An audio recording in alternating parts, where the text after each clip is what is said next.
સુરત ખાતે આવેલ ઓલપાડના ભાંડુદ ગામમાં યુવકની જાહેરમાં જ ચપ્પુના ઘા ઝીંકી હત્યા કર્યાની ઘટના સામે આવી છે। ગામના વોટ્સએપ ગ્રુપમાં અપશબ્દો બોલવા જતાં સમજાવવા જતાં જ આરોપીએ પોતાના પિતાની સામે જ યુવકની હત્યા કરી દીધી। હાલ આ મામલે ઓલપાડ પોલીસે હત્યાનો ગુનો નોંધી વધુ તપાસ હાથ ધરી છે।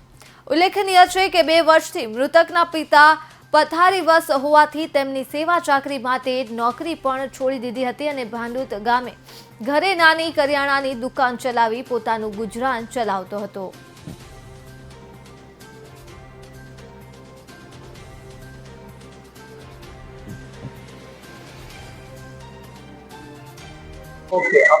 जनकभाई शांतिलाल पटेल भांडुद तालुको ओलपाड जिल्लो सूरत।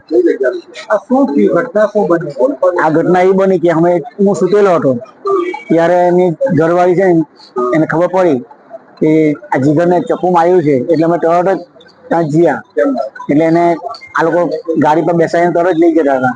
જીગરભાઈનો પૂરો નામ જીગરભાઈ નરેશભાઈ શાંતિલાલ। એની ઉંમર 30 વર્ષ।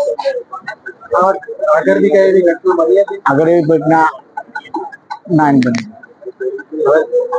शादी થઈ ગઈ? હા શાદી થઈ ગઈ છે। આ કેટલા વાગે બની છે? હે કેટલા વાગે માર્યો? આ એને માર્યો મને હું તો સુતેલો હતો એટલે મને 9:30 પછી ખબર પડી હું તો આવી ગયો। તમે એના કોણ? એમના કાકા।